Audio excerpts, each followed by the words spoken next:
I am Francis, 67 years old, and for 35 years I built homes with my calloused hands to give my son Michael the life I never had.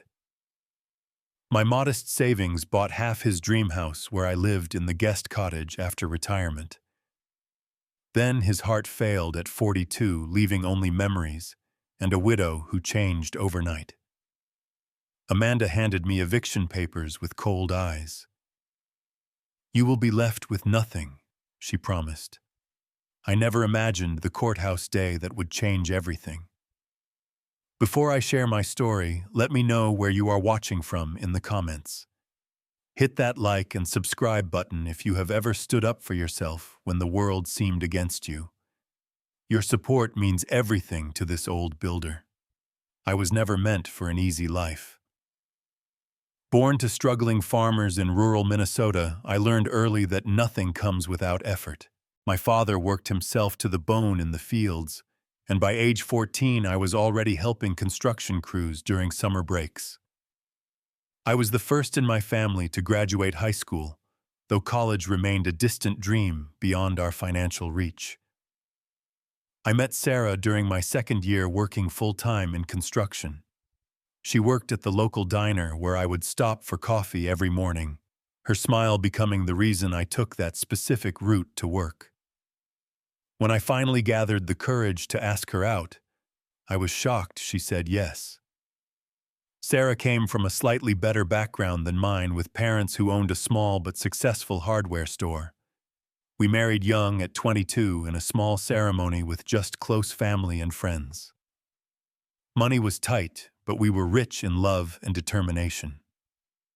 When Sarah told me she was pregnant a year later, I took on extra weekend work to save for our growing family. Michael arrived on a cold January morning in 1979, a healthy 8-pound boy with his mother's gentle eyes and my stubborn chin. Those early years were the happiest of my life. Our small 2-bedroom home might not have impressed anyone, but it was ours, filled with laughter and dreams. Sarah was a wonderful mother, patient and kind, always reading to Michael or teaching him little songs.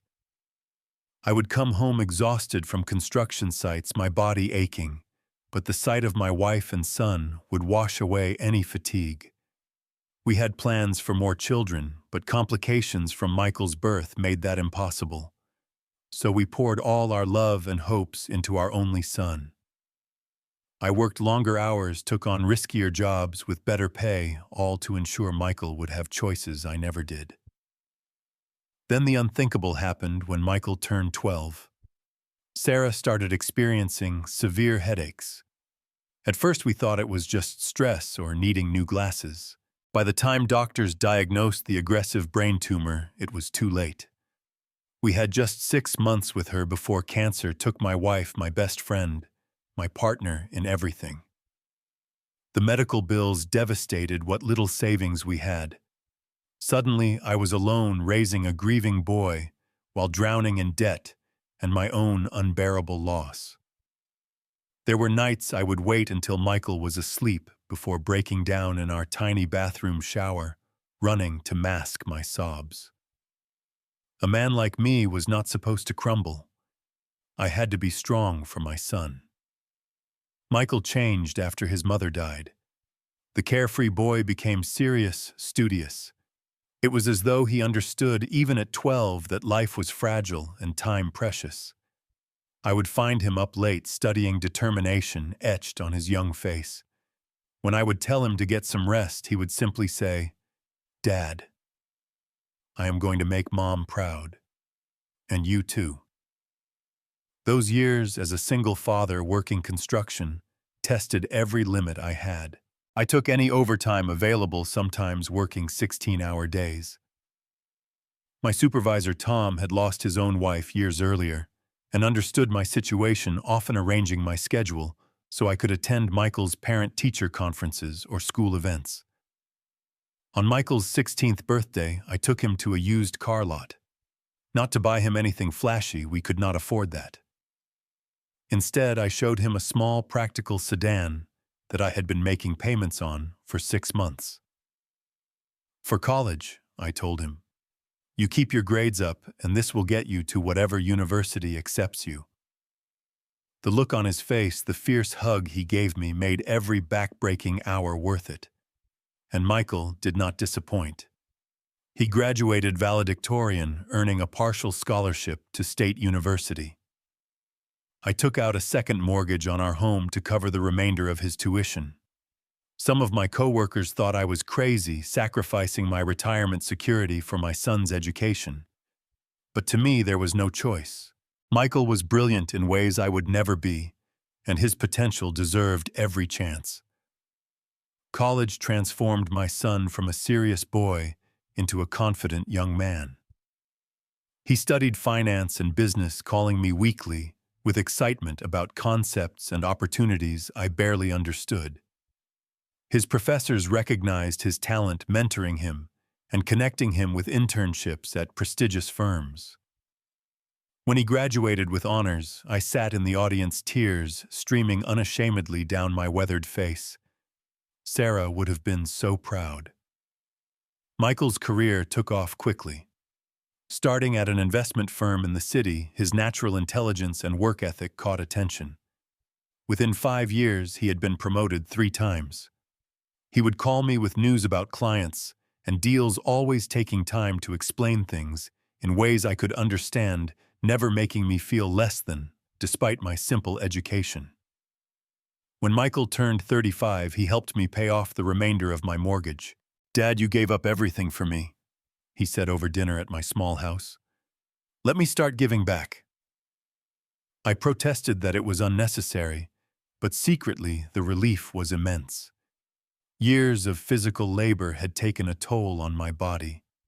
My knees ached constantly, and my back would seize up without warning. The foreman had already moved me to lighter duties, a kindness that still felt like charity to my proud heart. It was at a charity fundraiser for children's cancer research, an annual event Michael participated in to honor his mother, that he met Amanda.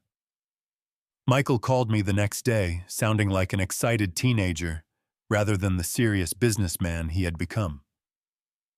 "Dad, I met someone amazing," he said. Amanda was beautiful, charming, and worked in public relations for a luxury hotel chain. Their courtship was swift. Within 6 months, Michael brought her to meet me. Amanda arrived at my humble home in a sleek silver Audi, dressed impeccably in clothes that probably cost more than my monthly pension would be. She was indeed beautiful, with perfectly highlighted blonde hair and a dazzling smile. She brought an expensive bottle of wine and complimented my simple home with what seemed like genuine warmth. Yet something felt off in ways I could not quite name.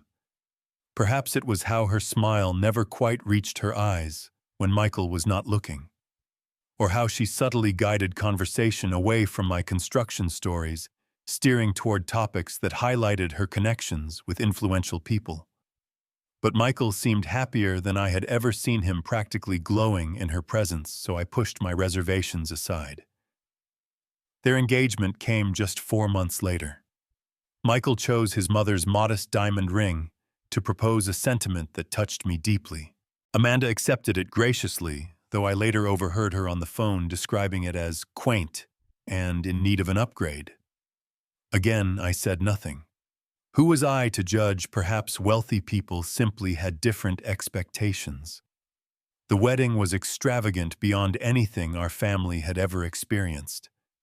Michael had done well for himself, but even his salary seemed stretched by Amanda's vision.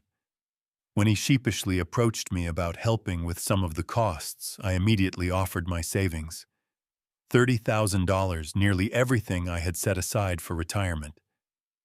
"Dad, I will pay you back," he promised. I waved him off. "Your happiness is payment enough." It was at the wedding that I first met Amanda's parents, Harold and Patricia, who owned a successful chain of boutique hotels on the East Coast. They were polite but distant, clearly assessing my worn suit and calloused hands with barely concealed judgment. During the father-daughter dance, I overheard Patricia comment to a guest about how refreshingly blue-collar Michael's background was as though he were some exotic specimen rather than my accomplished son. After the honeymoon, Michael and Amanda began house hunting. The properties they considered were far beyond what I thought practical, even with Michael's substantial income. When they finally settled on a beautiful colonial in an exclusive suburb, I was shocked at the price tag. One evening, Michael called with a proposition that left me speechless. "Dad, we need help with the down payment," he admitted. "But Amanda and I had an idea. What if you sold your house and used that money to invest in ours? We have this perfect guest cottage on the property. You could live there, be close to us, and when we eventually have kids, you could be part of their daily lives." I was hesitant. My small house represented decades of hard work and independence. But the thought of being near potential grandchildren, of seeing Michael every day rather than our occasional dinners, was tempting. After a week of consideration, I agreed. My house sold for $180,000, most of which went toward their down payment. Michael structured it as an investment with a legal document stating my ownership percentage in the property, insisting on this formality despite my protests that family did not need such things. The guest cottage was lovely, far nicer than my old house in many ways. Single level, perfect for my aging knees, with large windows overlooking their beautifully landscaped yard. I moved in just before my 65th birthday, finally retiring from construction after 42 years of labor. Those first 2 years were mostly wonderful. Michael would stop by the cottage most mornings before work, sharing coffee and conversation. Amanda was busy with her career and social obligations, but was generally pleasant during family dinners twice a week. I made myself useful maintaining the grounds and handling small repairs around the property, saving them the expense of professional handymen. The last truly happy memory I have was Michael's 42nd birthday. We grilled steaks in the backyard, drank good whiskey, and talked late into the evening about Sarah, about his childhood, about his hopes to start a family soon. "Dad," he said, as the embers died down, "everything good in me came from you and Mom. I never want you to forget that." 3 weeks later, Michael collapsed while jogging. A neighbor found him on the trail behind our neighborhood and called an ambulance. By the time I arrived at the hospital, doctors were already working frantically to revive him. Amanda arrived shortly after, her face white with shock. We stood together in that sterile hallway, united momentarily in disbelief and terror. The doctor's words still echo in my nightmares. "Undiagnosed heart condition. Nothing anyone could have done. Died almost instantly." Simple phrases that shattered my world completely. My son, my only child, my purpose for decades of sacrifice, gone in an instant at 42. The same age I was when I lost Sarah. The cruel symmetry was unbearable. The next days passed in a blur of grief so profound, it felt physical, like drowning on dry land. Amanda handled the funeral arrangements with remarkable efficiency, though in retrospect perhaps too efficiently. Michael was laid to rest beside his mother in the cemetery, where I would visit Sarah every anniversary of her death. Now my entire family lay beneath cold marble, while I remained a living ghost with nowhere to haunt but memories. The funeral was beautiful in that terrible way that funerals can be. Michael's colleagues spoke eloquently about his intelligence and integrity. Friends shared stories of his loyalty and generosity. I somehow found the strength to talk about the boy who became a man any father would be proud of. My voice breaking only at the very end, when I promised to live the remainder of my days honoring his memory. Amanda stood beside me throughout the service, accepting condolences with quiet dignity. She leaned on me physically several times, and I supported her weight without complaint. We were bound now not by marriage but by shared loss, or so I believed. For the first week after the funeral, Amanda and I moved through the house like shadows. I cooked simple meals that neither of us ate much of. She handled the endless paperwork that follows death, the insurance claims, and account transfers. We existed in a bubble of mutual grief, speaking little, but finding comfort in proximity to the only other person who truly understood what we had lost. It was during the second week that I noticed the first subtle shift. Amanda began taking her meals in her home office. When I would knock with a plate, her thank you became increasingly brief. Phone calls that had previously been conducted in the living room now happened behind closed doors, her voice too muffled to make out words.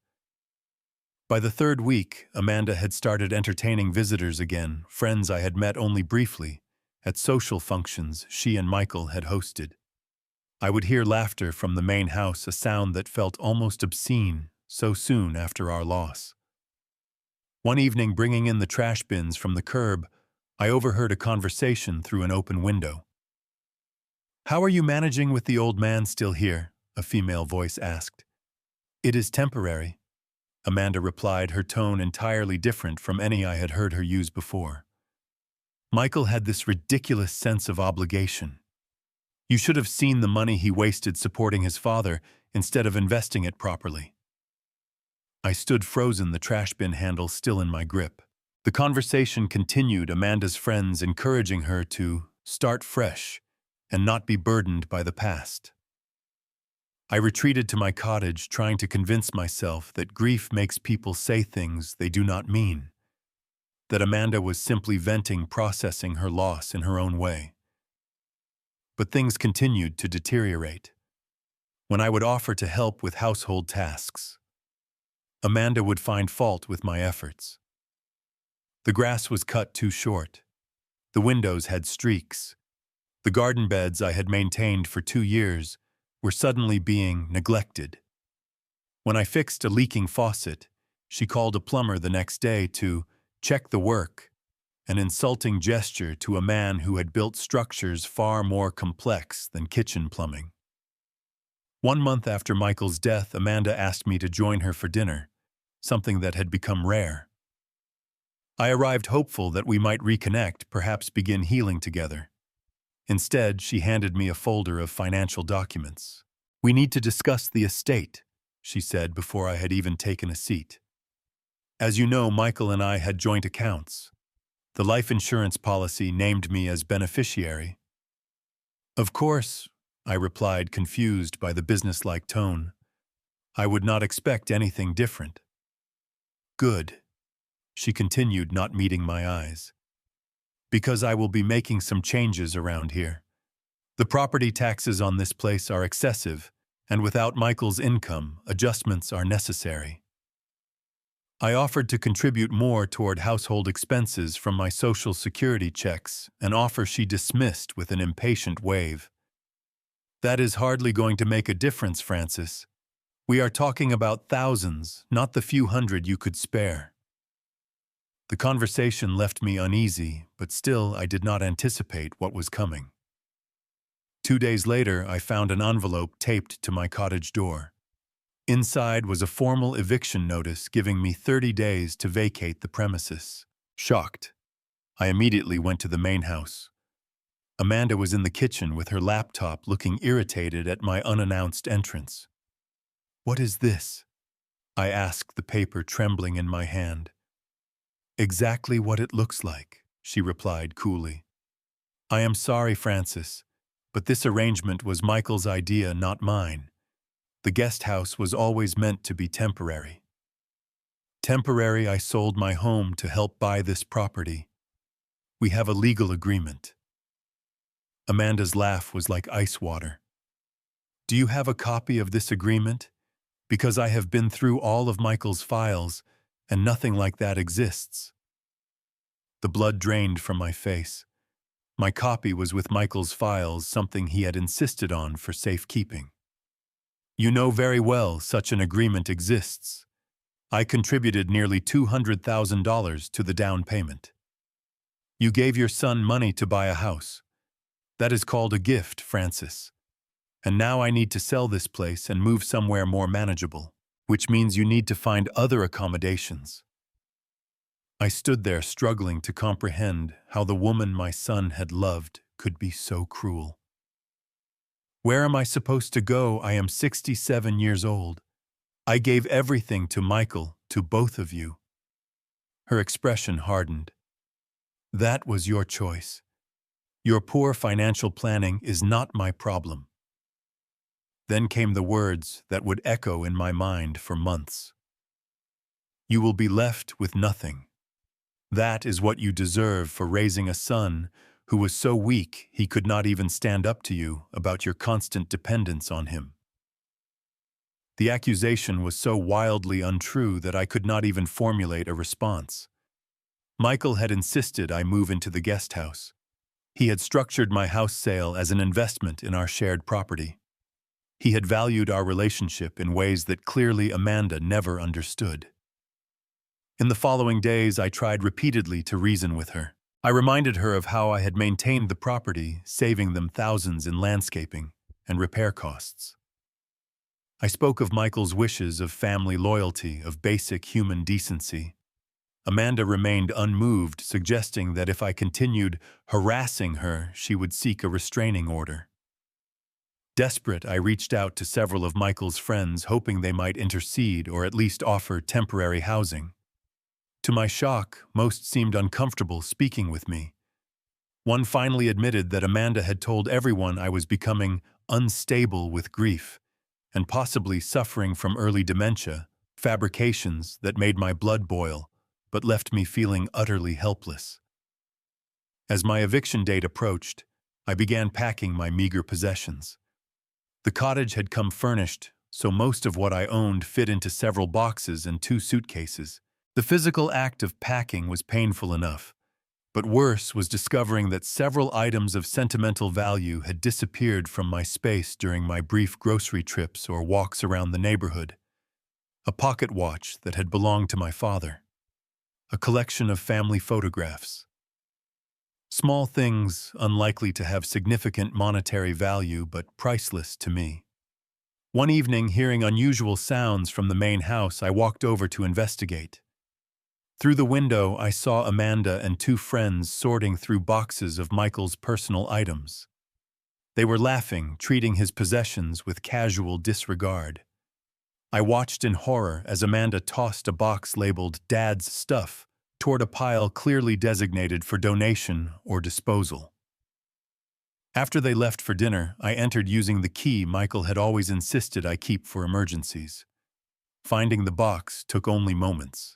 Inside were photo albums I had created of Michael's childhood letters I had written him during his college years, and at the bottom, a sealed envelope labeled "Dad's Investment" in Michael's neat handwriting. Inside that envelope was my salvation, though I did not realize it at the time. A complete copy of the investment agreement regarding my contribution to the house purchase. Bank statements showing the transfer of funds. Most surprisingly, a letter from Michael to me, never delivered, expressing his appreciation for my sacrifices and detailing additional provisions he had made for my security in case anything ever happens to me. I took only these documents, leaving everything else exactly as I had found it. Whatever Amanda might think of me, I was not a thief, but I was also no longer willing to be a victim.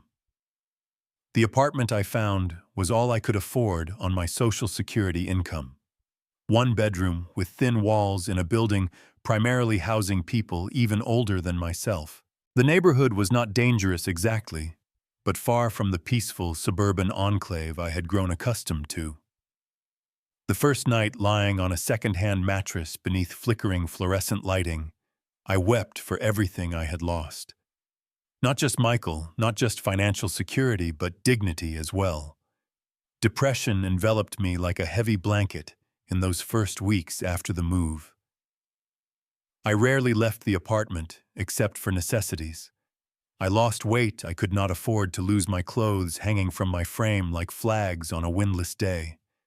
The documents I had recovered sat untouched in a drawer. What was the point? A man my age with no resources against a wealthy, articulate young woman with connections. The battle seemed lost before it could begin. It was hunger, ironically, that changed the trajectory of my fate. After 3 days of eating nothing but saltine crackers, my rumbling stomach finally drove me to the small diner around the corner from my apartment building. I sat at the counter, ordered the cheapest breakfast on the menu, and stared blankly at the scratched formica surface. "First time here?" asked the man on the neighboring stool. He was approximately my age, with thick white hair and alert blue eyes behind wire-rimmed glasses. I nodded, not particularly wanting conversation, but too well-mannered to ignore him completely. "Food is decent, coffee is terrible," he continued cheerfully. "I am Hank, by the way. Live in the blue building on Maple." "Francis," I replied. "The apartment complex on Cedar." "Ah, Sunshine Towers. Despite having neither sunshine nor towers." His joke surprised a small laugh out of me, the first in what felt like months. That brief exchange became a regular morning ritual. Hank would be at the counter by 7 a.m., and gradually I found myself looking forward to our conversations. He was a retired attorney who now spent his days volunteering at the community center and working on a mystery novel that will probably never see publication, but keeps the brain cells firing. It took 3 weeks of these breakfast meetings before I felt comfortable enough to share even the broadest outlines of my situation. Hank listened without interruption, his expression growing increasingly troubled. "And you have documentation of your investment in the property?" he asked when I finished. "Yes, but what good does it do? I cannot afford legal representation, and Amanda has probably already sold the house anyway." Hank's eyes narrowed. "Property sales are public record. Do you know the address to let us check right now?" He pulled out a tablet, tapped efficiently for a few minutes, then shook his head. "No sale recorded yet, which means you still have time." "Time for what? To watch everything I worked for slip away." "Time to fight back, Francis." Hank's voice was steel-wrapped in velvet. "I specialized in elder law before retirement. I would be happy to review your documents, no charge. This sort of exploitation makes my blood boil." I hesitated, years of self-reliance making it difficult to accept help. "I cannot pay you." "Did I ask for payment?" Hank replied with a wink. "Besides, I am bored out of my mind most days. This would actually be doing me a favor. Consider it a trade for your fascinating construction stories." That afternoon, Hank came to my small apartment. I spread the documents on my wobbly kitchen table, and he reviewed them with the focused attention of someone who had spent decades analyzing legal language. After an hour of silence, broken only by occasional thoughtful hmms, he looked up with the first genuine smile I had seen on his face. "Francis, not only do you have a case, but your son created an ironclad document that would impress most estate planning attorneys. This is not just an investment agreement. He established a trust with you as beneficiary for a percentage of the property value plus appreciated gains." Hope, that dangerous emotion I had ruthlessly suppressed, fluttered weakly in my chest. "What does that mean in practical terms?" "It means, my friend, that Amanda cannot sell that house without your approval, and if she does, you are legally entitled to a significant portion of the proceeds. Furthermore, there are provisions here for ongoing residence rights. She had absolutely no legal authority to evict you." The following weeks were a crash course in legal procedures. Hank, though retired, still maintained connections with practicing attorneys. He introduced me to Sofia Garcia, a fiercely competent lawyer who took my case on contingency after reviewing the documents. "This is elder abuse and fraud," she stated bluntly during our first meeting. "We will pursue this aggressively. In the meantime, we need to file an injunction to prevent any property sale." While Sophia handled the legal filings, Hank helped me uncover additional evidence. We discovered that Amanda had already listed the house with a realtor, describing it as unencumbered by liens or claims, a clear misrepresentation. More disturbingly, we found evidence that Michael had indeed established a separate trust fund specifically for my care after his death, something Amanda had concealed entirely. The more we uncovered, the more my grief transformed into resolve. This was no longer just about money or housing. It was about honoring Michael's wishes and intentions, about refusing to allow his memory to be corrupted by greed. When Amanda was served with legal papers, her response was swift and vicious. Her attorney from one of the city's most prestigious firms filed a countersuit claiming I had manipulated Michael into the investment arrangement, that I had been emotionally abusive, that I was now attempting extortion against a grieving widow. The allegations were so outrageous, they would have been laughable if they were not so painful. Neighbors from my old community, people who had waved pleasantly for years, suddenly avoided my calls. Amanda's narrative was spreading, painting me as a money-hungry parasite rather than a father who had given everything for his child. The legal process dragged on for months. Each filing, each response, each procedural hearing drained what little emotional energy I had left. Only the support of my new friends Hank and several others from the diner, who had formed a protective circle around me, kept me from giving up entirely. Then came the discovery that changed everything. Michael's former assistant, a young man named Jason, who had always been friendly during my visits to Michael's office, reached out after hearing about the legal battle from mutual connections. "Mr. Winters, Michael, spoke to me about the trust he established for you," Jason explained during our meeting at a coffee shop. "He was very specific that it was separate from his other assets, because he wanted to ensure you were protected regardless of any other circumstances." "Did he ever mention this to Amanda?" I asked.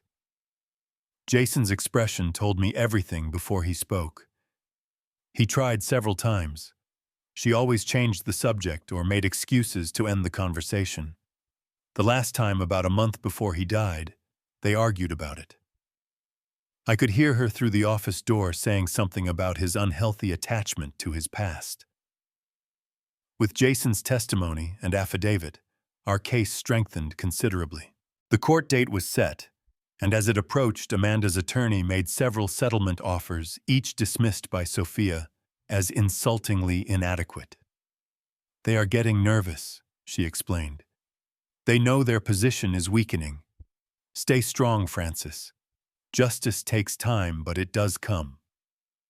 The courthouse loomed imposingly on the morning of our hearing, its stone facade somehow both reassuring in its solidity and intimidating in its formality.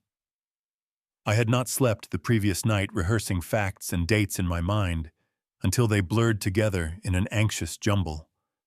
Hank met me on the steps, dressed in a suit that had clearly seen better days, but had been carefully pressed for the occasion. "Remember," he said, straightening my borrowed tie, "the truth is on your side. Stand tall." Inside, Amanda was already seated with her attorney, a polished man in his 50s, whose suit probably cost more than my entire wardrobe.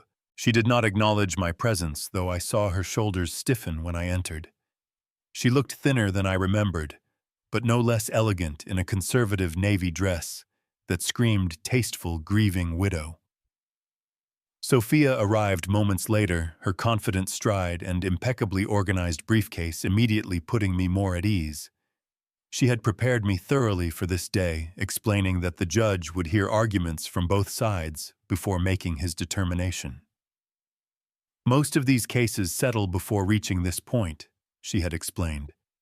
"The fact that we are here means they believe they have a strong position, or that Amanda is too stubborn to accept reality." Judge Randall Peterson, a man who appeared to be in his early 60s with salt and pepper hair and reading glasses perched on the end of his nose, called the court to order. The initial proceedings were a blur of legal terminology and procedural statements. I focused on breathing steadily, on maintaining the quiet dignity that had carried me through the worst moments of my life. Amanda's attorney presented their case first, his voice smooth as expensive whiskey, as he painted a picture designed to evoke maximum sympathy for his client. Your Honor, Mrs. Winters is a young widow, still grieving the sudden tragic loss of her husband. During this vulnerable period, she has been subjected to harassment and frivolous legal claims from her father-in-law, a man with a history of financial dependence on his son. He went on to characterize my investment in the house as alleged and undocumented beyond convenient papers that surfaced only after Michael's death. The implication was clear: I had fabricated evidence to extort money from a grieving widow. Furthermore, Your Honor, Mr. Francis Winters' erratic behavior following his son's death, including entering Mrs. Winters' home without permission and removing items, demonstrates the unfortunate mental decline that often accompanies advanced age. My client has acted with patience and compassion, but must now protect herself and the estate her husband worked so diligently to build. I sat motionless throughout this character assassination, though inside I was seething. How dare he twist my grief into mental decline? How dare he suggest I would forge documents or steal from my own son's home? When Sophia rose to present our case, her approach could not have been more different. No emotional appeals, no theatrical flourishes, just facts presented with clinical precision. Your Honor, this case is ultimately quite simple. Michael Winters established legal provisions for his father's financial security and housing. His widow has systematically attempted to conceal these provisions and defraud Mr. Francis Winters of his rightful property interest and support. She methodically introduced each document, each bank record, each testimony, the investment agreement with its clear language about my ownership percentage, the bank transfers showing my substantial contribution to the property purchase, the trust document Michael had established specifically for my ongoing care. Furthermore, Your Honor, we have testimony from Michael Winters' colleague confirming that these arrangements were discussed openly in the workplace and that Mrs. Amanda Winters was aware of their existence despite her claims to the contrary. Throughout Sophia's presentation, I watched Amanda from the corner of my eye. Her composed facade began to crack as each new piece of evidence was introduced. When Jason's affidavit was read detailing the arguments he had overheard between her and Michael regarding my trust, I saw her whisper furiously to her attorney. The judge, who had remained largely impassive throughout both presentations, removed his reading glasses and addressed Amanda's attorney directly. Counselor, these trust documents appear to have been properly executed and registered. Your response? Your Honor, we question the authenticity of these documents. They conveniently appeared months after Mr. Michael Winters' death, with no witnesses to their creation other than the beneficiary himself. It was then that Sophia played her final card. Your Honor, anticipating such claims, we have obtained verification from the law firm that drafted these documents. I would like to call Margaret Chen, the attorney, who worked directly with Michael Winters on these matters. Amanda's face drained of color so rapidly, I momentarily feared she might faint. Her attorney placed a restraining hand on her arm as she made to stand, shaking his head in silent warning.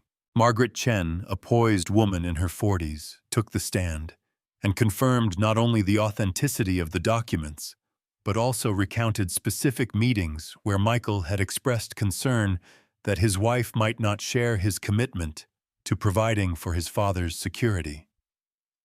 Judge Peterson listened intently, occasionally making notes, but otherwise giving no indication of his thinking. When both sides had presented their cases, he called a brief recess to review all submitted evidence. Those 20 minutes in the hallway outside the courtroom were among the longest of my life.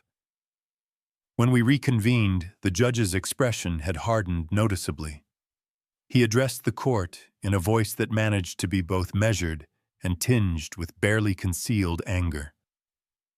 Having reviewed the evidence presented, I find the claims of Mr. Francis Winters to be valid and supported by substantial documentation.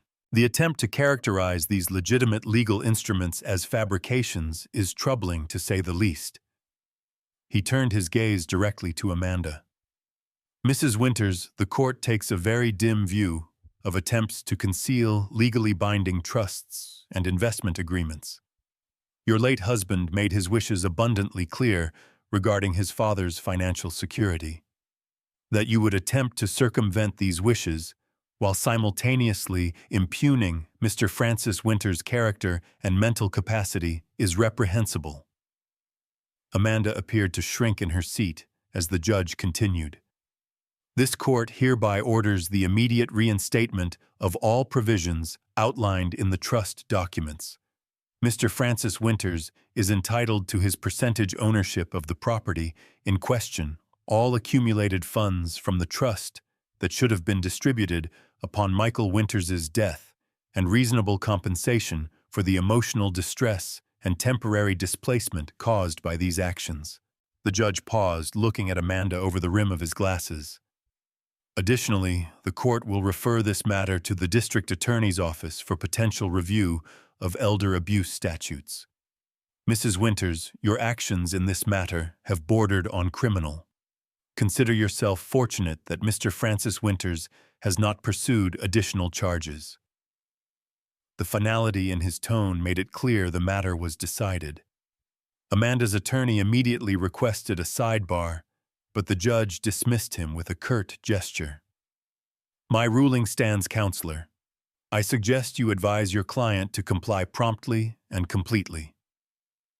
As we left the courtroom, Amanda finally met my gaze for the first time that day. The hatred in her eyes was startling, but beneath it I saw something else. Fear.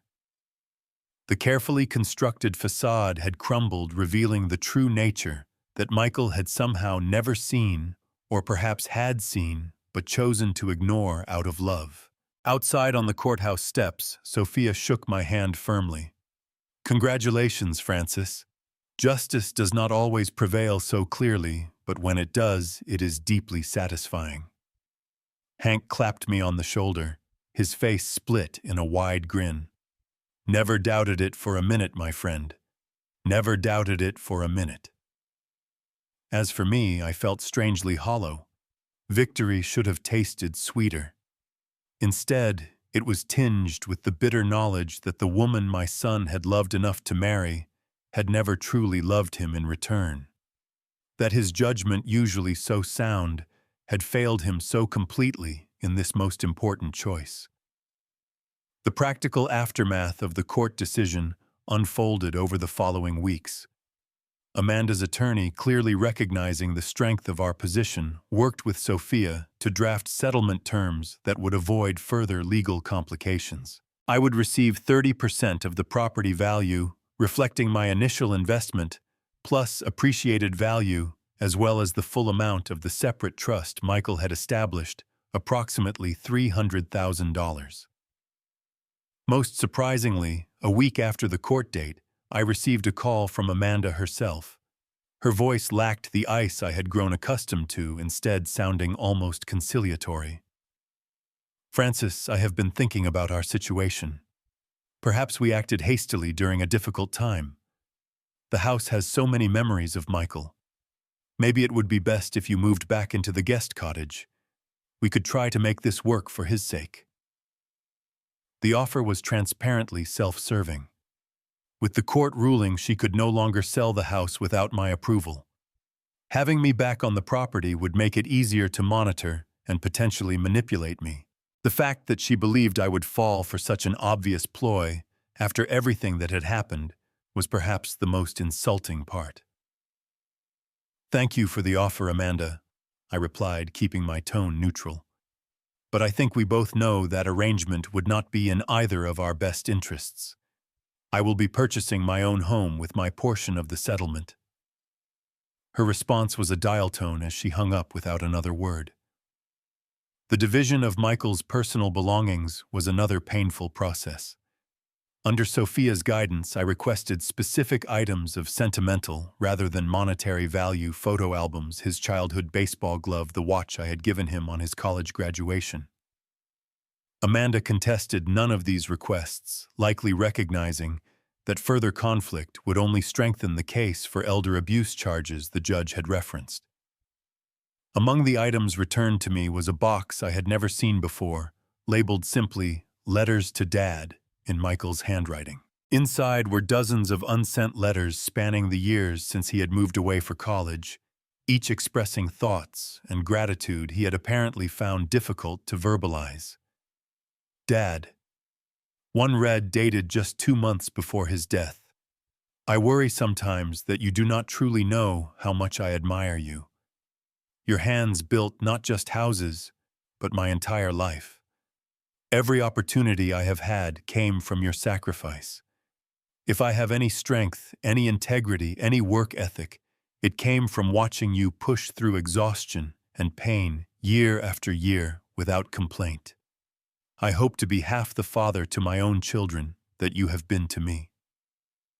Those letters became my most treasured possession, read and reread on lonely evenings when grief threatened to overwhelm me. They were proof that despite Amanda's attempts to rewrite our narrative, the bond between father and son had been real and profound. With my settlement money, I purchased a modest but comfortable 2-bedroom condo in a quiet community about 30 minutes from the city. Not luxurious by any means, but solid, secure, and most importantly, mine. The second bedroom I converted into a small workshop where I could continue to practice the carpentry skills that had defined my working life, now as a hobby rather than necessity. I learned through mutual connections that Amanda eventually sold the house after paying me my court-ordered percentage. She moved to another state, reportedly to take a position with her parents' hotel business. I felt no satisfaction in her departure, only relief that this painful chapter was closing. In an act that I knew would have made Michael proud, I used a portion of my settlement to establish a small scholarship in his name at his alma mater, designated for students from working-class backgrounds pursuing business degrees. The first recipient was a young woman whose father, like me, worked in construction. Meeting her at the award ceremony, seeing her determination, and hearing her express gratitude for the opportunity brought the first genuine smile to my face in over a year. Through Hank's encouragement, I began attending a support group for grieving parents, something my pride would have prevented before this experience. Sitting in a circle with others who understood the unique agony of outliving a child, I finally found space to process not just Michael's death, but the betrayal that had followed. Slowly, incrementally, I began to heal. Michael's old friends, once made to question my character by Amanda's manipulations, gradually reconnected. Dinners and occasional golf games became part of my routine. Through these reunions, I discovered aspects of my son's adult life I had never known, stories that filled in the gaps of who he had been away from home. Some were surprised to learn how much Michael had spoken of me to them, always with evident pride and affection. He talked about you constantly. His college roommate told me over drinks. Always, my dad built this, or my dad taught me that. We used to tease him about it, but he never stopped. You were his hero, Francis. Never doubt that. 1 year after that decisive day in court, I stood at Michael's grave with a small arrangement of sunflowers, his favorite since childhood. The pain had not diminished so much as transformed, becoming part of me rather than consuming me. I spoke to him as I always did, updating him on the scholarship recipients, on my new home, on the woodworking projects that now filled my days. I wish things had been different with Amanda, I said to the quiet stone. I wish you had seen her true nature before it was too late. But mostly, I wish you were still here. The world is less bright without you in it, son. As I turned to leave, I noticed an elderly couple placing flowers at a nearby grave. The woman was using a walker, the man supporting her elbow with tender attention. Something about their devoted care for each other made me pause and smile. Life continues. Love endures, though not always where we expect to find it. My new home has become a gathering place of sorts. Hank and other friends from my apartment days, neighbors from my new community, even some of Michael's old colleagues who have become friends in their own right. At 68, I have found a chosen family to replace what was lost. There are still difficult days, moments when grief ambushes me without warning. A song on the radio that Michael loved. The sight of a father and adult son laughing together at a restaurant. The announcements of births or graduations from people Michael grew up with, milestones he will never reach. But increasingly, these moments are balanced by new experiences, new connections, new purpose. If there is wisdom to be found in suffering, perhaps it is this: our worth is not determined by how others treat us, not even those who should love us most. Dignity comes not from what we possess, but from how we face adversity. And family, true family, is defined by actions rather than blood or legal documents. I have learned, too, that forgiveness does not mean excusing inexcusable behavior. Amanda's actions were wrong, period. But refusing to be consumed by hatred for her has been essential to my healing. I have chosen instead to focus on honoring Michael's memory through living with the same integrity and generosity that defined his too short life. For those of you watching who may be facing your own battles against injustice or betrayal, know that you are stronger than you realize. Stand firm in your truth. Accept help when it is offered. Document everything. And remember that sometimes justice does prevail even when all seems lost. Has anyone else experienced a situation where legal documents saved you from potential exploitation? Share your stories in the comments below. If this story resonated with you, please like and subscribe for more accounts of overcoming life's challenges with dignity. And remember to check your own important documents, ensuring they clearly express your wishes for those you love. Thank you for listening to this chapter of my journey, and may you find strength for whatever path you are walking.